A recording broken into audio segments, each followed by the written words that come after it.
Hello, everyone, and welcome to the third episode of Hoops with Coop.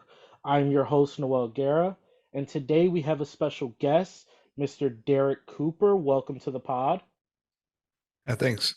Thanks for having me. I really appreciate it. It's good to finally get on a podcast with you so we can talk some hoops for sure. So, Derek, just introduce yourself, like tell everyone who you are and like what you do. Well, as the name suggests, I'm kind of the owner of the company at this point. Basically, a sports fan through and through. Want to make sure that we have, good quality content. I would like to be able to kind of dive in when I can, and you've given me an opportunity to kind of dive in on the basketball stuff, and I'm eternally grateful for that. And so I'm very excited about kind of what this looks like going forward. Definitely would like to say thank you for just giving me the platform, giving everyone with Cooper Sportsnet just a platform for this, and thank you for hopping onto the podcast. Yeah, absolutely. Um, so let's just get into it. Let's just talk about some hoops.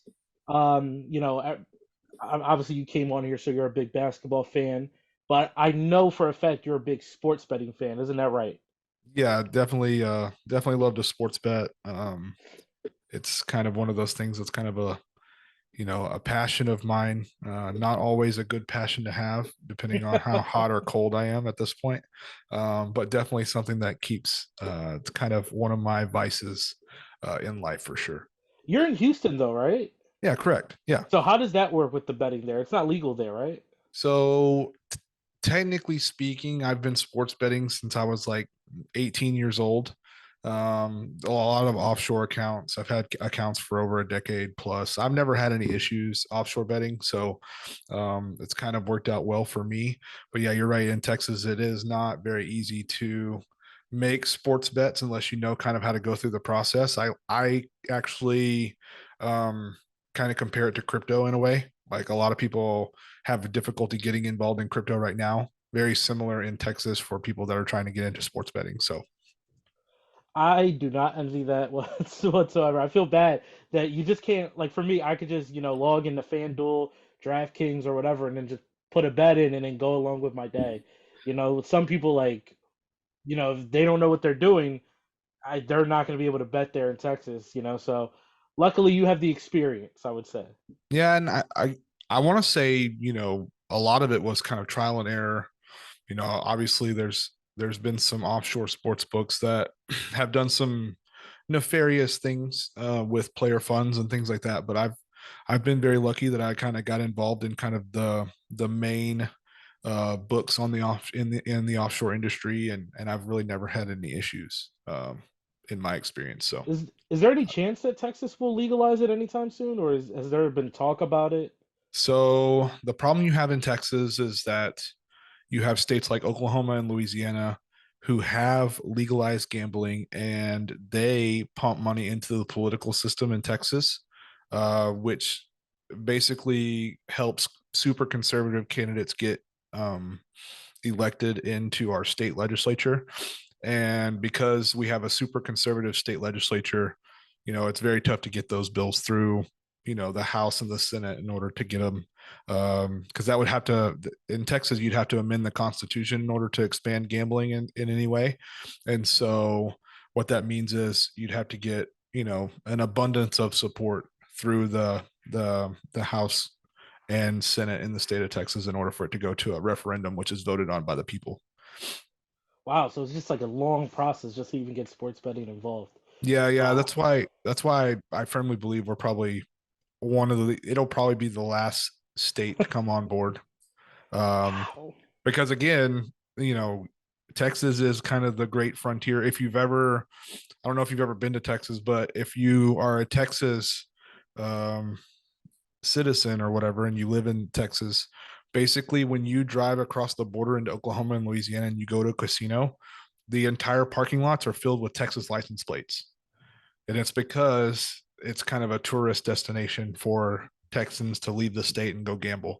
I'll tell you right now, come March Madness, I'll probably be in Louisiana at a casino somewhere, finding a sports book so I can bet on March Madness. So Just stay there all uh, day. no. I'll be there for the weekend. I'll book a hotel. I'll book a hotel at the casino and I'll be there. It'll be a weekend trip for me. My birthday happens to be in March too, so Oh, it's an perfect. it's an opportunity for me to kind of make it like a birthday getaway. You know, at Birthday that time. getaway. Yeah, for sure. All right, so perfect, perfect. So, we talk about some sports betting.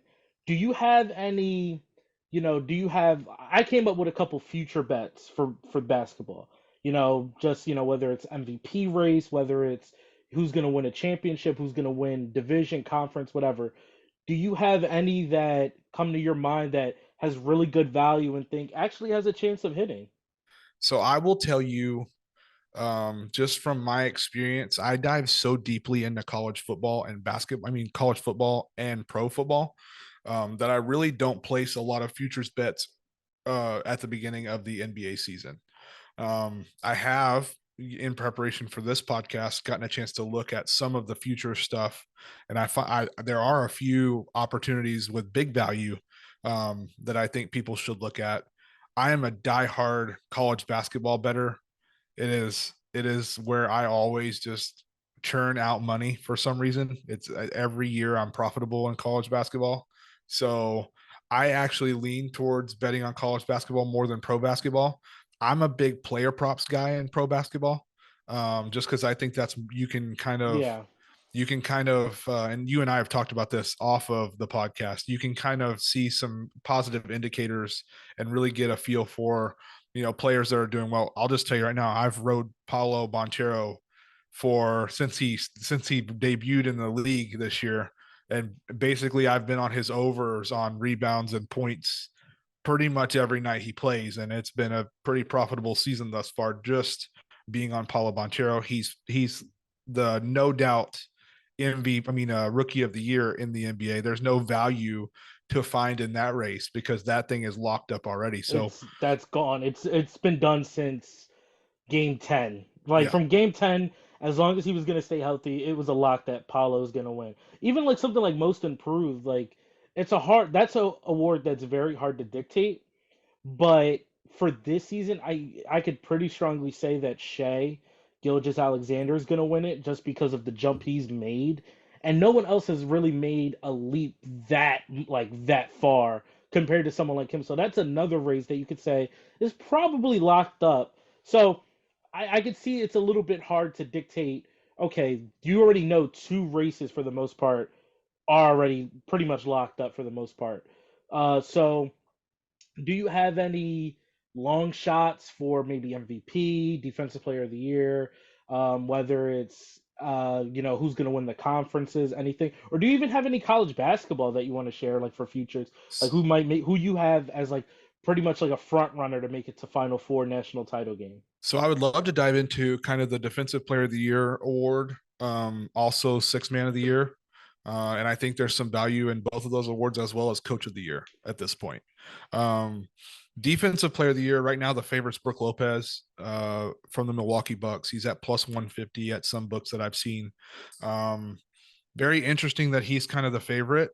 I think actually his teammate Giannis has a chance to win that award outright the longer the season goes, and he's actually plus 800 right now on most books. You can get him at pretty good value for the Defensive Player of the Year award. So I think that's kind of my value play in the Defensive Player of the Year award race.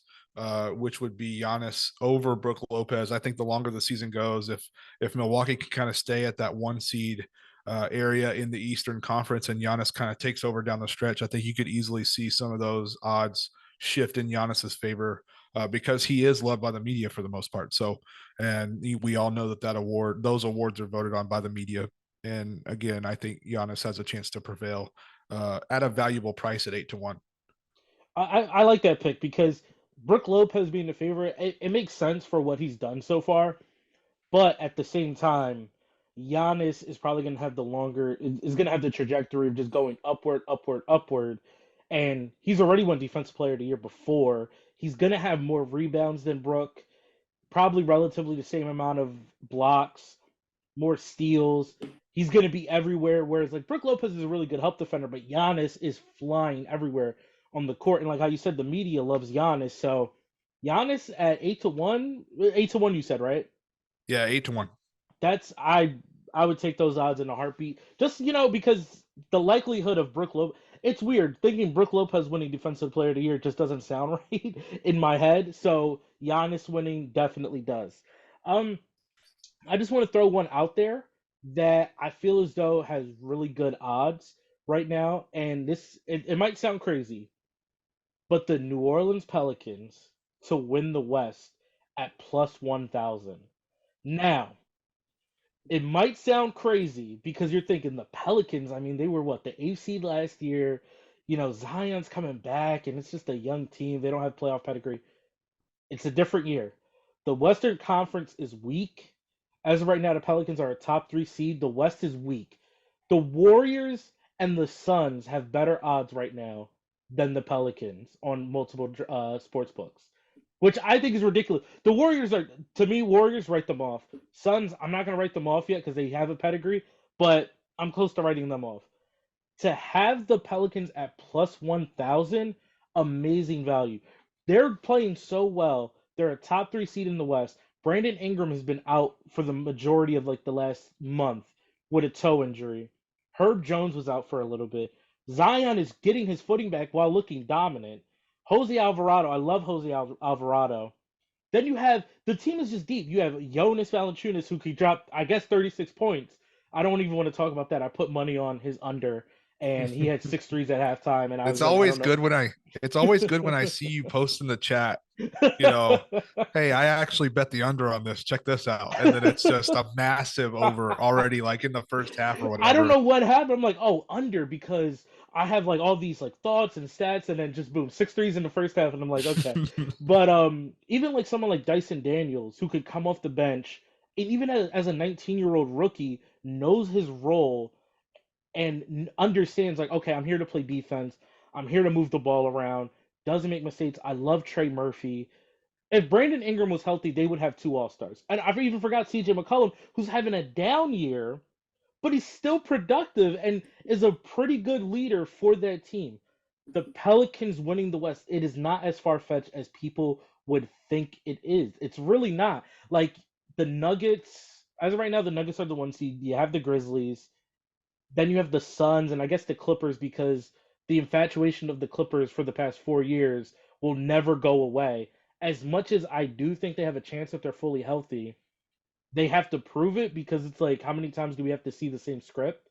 So Pelicans at +1,000 to win the West. What do you think? So I like that. When I was looking at conference bets, the Pelicans did catch my eye. But there's another team in the West that I think just has the pure firepower in order to win. Let's hear And it.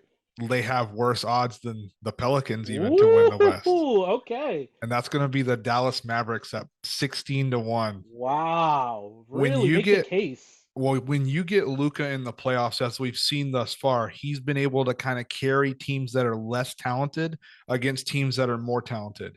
Now, this is the year that I think that Luka actually has the talent around him long term to win a playoff series. Christian Wood and Luka Doncic, when they're on the floor at the same time, it's probably the third best duo in the league.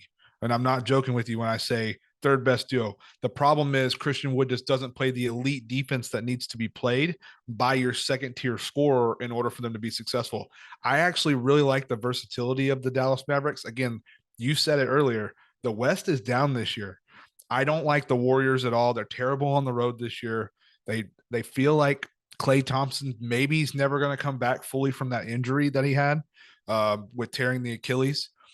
I've never been a fan of the Clippers. They just a lot of hype and not a lot of substance when it comes to success. And the Nuggets will largely depend on if Jamal Murray rounds out back into form coming off of his injury last year. He is back playing again. He has the opportunity to really take that team to the next level, and we'll dive into who I think Nikola Jokic. I think he's probably going to be the MVP at the end of the year when it's all said and done.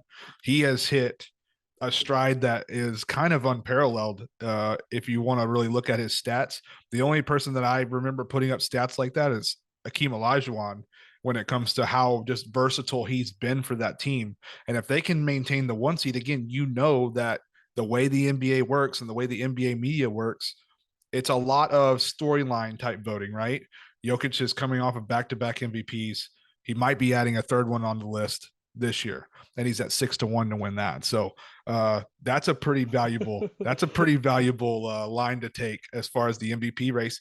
But again, as far as conference action goes, I really love the Mavericks in the West, and the team that's going to win the East and come out of the East and represent the East in the championship is the Brooklyn Nets. That We're team on the has same page here. that team has hit its stride. That team has figured it out under Coach Jacques Vaughn.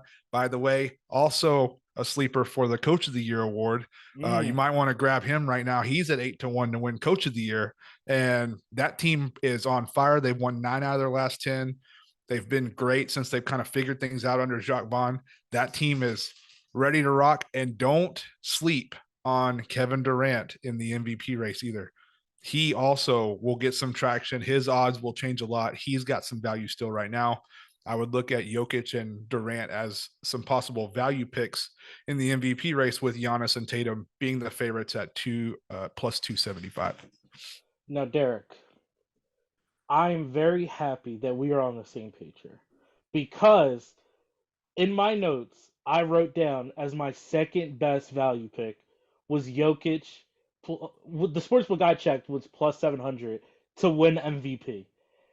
Now, I believe he was top five in the odds, but you said Tatum and Giannis were the favorites, correct? Now, the the way he's been playing the last week or two, unbelievable. The game had against Charlotte, 40, 27, and 10, and it's just okay, like what else can you do? And then couple steals, couple blocks. It's like okay. And then last game he said, okay, I'm not gonna score. I'm gonna get everyone involved, and I'm gonna dominate the game just by being a presence on the court. Very, it's like having a wide receiver, like a Tyreek Hill, for instance, going in motion. Tyreek Hill goes in motion. The defense is in a panic, and they're like, okay, we got to worry about this.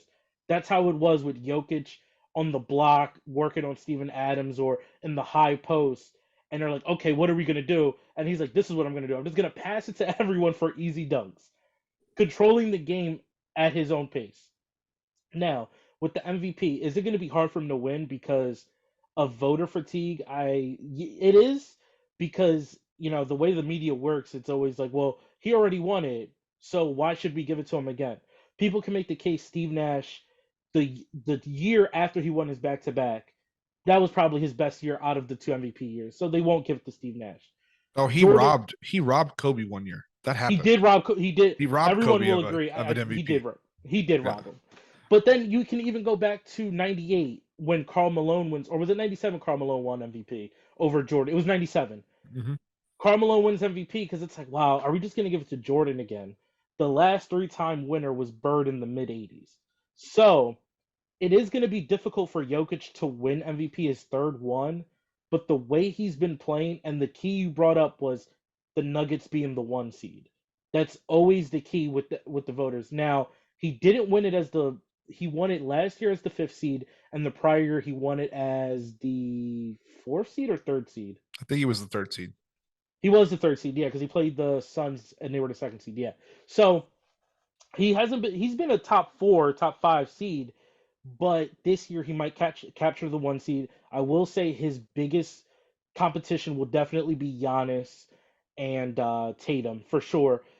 Something's going on with the Celtics. I don't know what it is. They keep losing to bad teams. I don't know what's going on. The What happened Magic. to what happened to the Celtics was they started hot, red hot from everywhere. They were shooting lights out from three as a team. They were shooting lights out from three. They were shooting lights out from the field.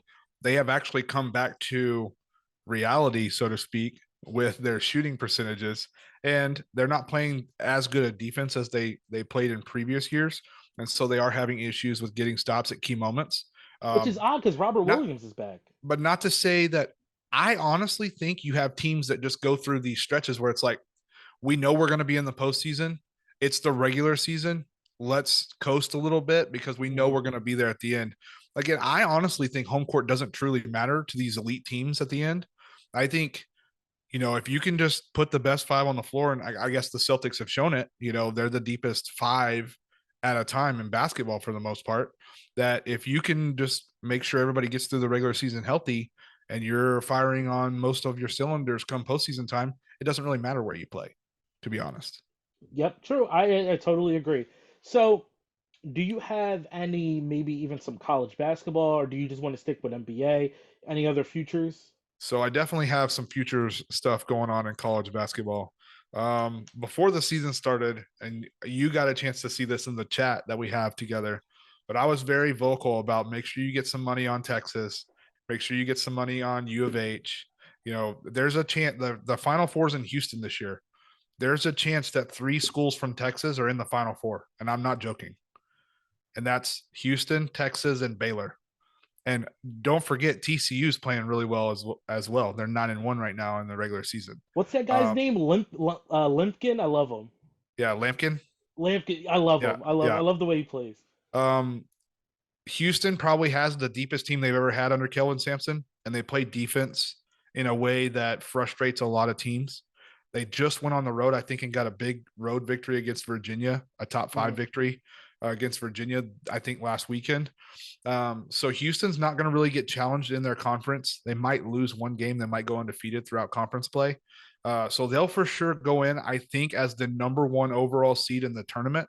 That means they'll get a pretty decent break in the bracket, which means they'll probably end up in San Antonio for their first round. They'll probably end up in Dallas for the second round, the Sweet 16. Home And court then, advantage. yeah, so they probably might not even leave Texas throughout the entire process of getting to the Final Four. If you have an opportunity to get money on Houston to win the championship this year in college basketball, I suggest you do so. The odds are only going to get worse as they get into conference play and they start mowing down inferior opponents in conference play.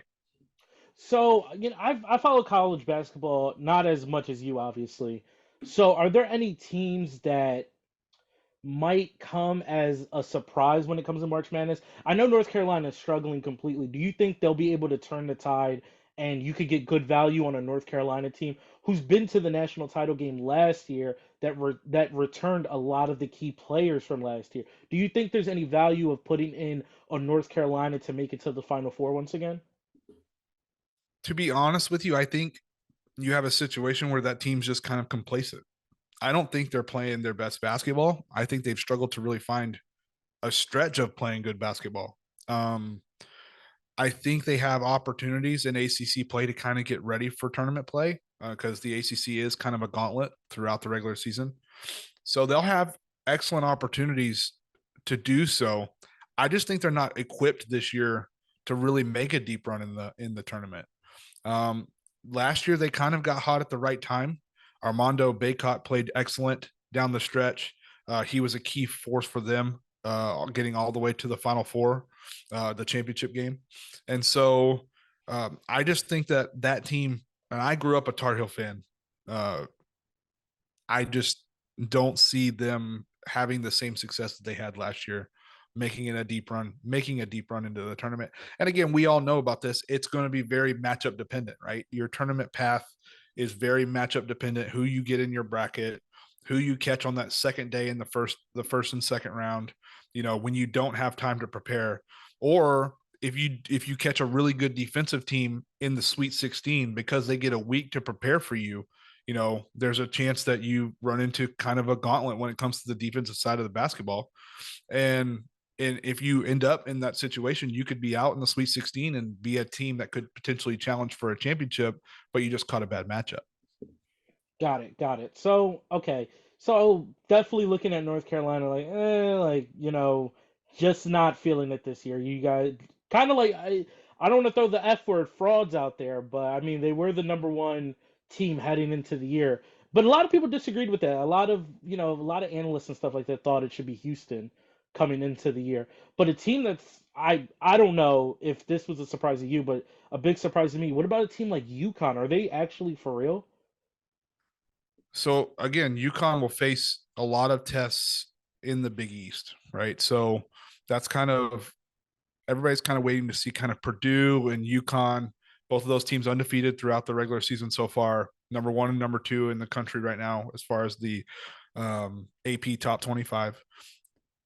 we obviously know Purdue's going to face some teams in the Big Ten that are going to give them some losses, right? That Purdue will not go through the Big Ten undefeated. You can cement that in stone. Okay.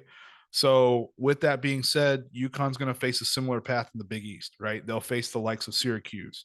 They'll face the likes of a couple other teams that are really difficult to play. Villanova, for instance, teams that can really cause some problems. Creighton, teams that can cause some problems for you on the offensive end of the floor. And I think they have excellent opportunities really to, build a resume, but at the same time, I think they'll suffer a couple of losses. And if they suffer a couple of losses, you have Houston there at 12-1, you have Kansas there at 10-1, Arizona at 11-1, Virginia at 8-2, Texas at 10-1. Those are teams that you're going to see kind of, come out of the regular season with 2, 3, 4 losses total. So an excellent opportunity for. I see a team of value that I would probably put money on right now to go to the Final Four, potentially win a championship, is Arkansas at 11-1 right now. They are 11-1 on the season. They do have an excellent opportunity to go through the SEC, which is kind of down this year. You have Tennessee and Alabama in the SEC, not much else. LSU's a little down this year. You have Mississippi State at 11-1, but they really haven't played anybody. So yeah, Arkansas and Alabama, both. Alabama able to get a victory against U of H earlier this season. So an opportunity for one of those teams to come out of the SEC and get an opportunity to go deep in the tournament. Got it. So before we go, give me your final four right now. Ooh, Final Four right now. Houston, Texas, depending on where they end up in the bracket, because it's really tough. Because if they end up on the same side of the bracket, say Texas is the 2 seed and Houston's one in Houston's region, they'll meet in the Elite Eight, right? So I would say Houston, Purdue, Kansas, and Texas, probably the 4 best teams in the country today. And you'd say the favorite is Houston, correct? I would say the favorite is Houston because when you have to face that defense and they're offensively, they're the most talented they've ever been. Okay. And defensively, they're always going to bring it on defense. They have a very workmanlike approach on the defensive end of the floor, and teams that are soft teams do not handle that well, right? And so I was in person. I got to see U of H dismantle Arizona last year in San Antonio. It was, and they took Benedict Mathurin out of the game completely, and it was over with. That hurt me. I had Arizona winning it all I last year. watched. I watched. I had a massive bet on Arizona last year in that game, and I watched the money burn right in front of me. It was pretty impressive. Well, thank you so much, Derik. I will definitely will be talking to you during March Madness, Yeah, sure. and you will be giving me all the plays. I will be tailing you through and through with any college basketball bet, especially March Madness. Thank you so much for your time. I want to thank everyone who will be watching and who will be listening. This is the third episode of Hoops with Coop. Take care, everyone. See ya.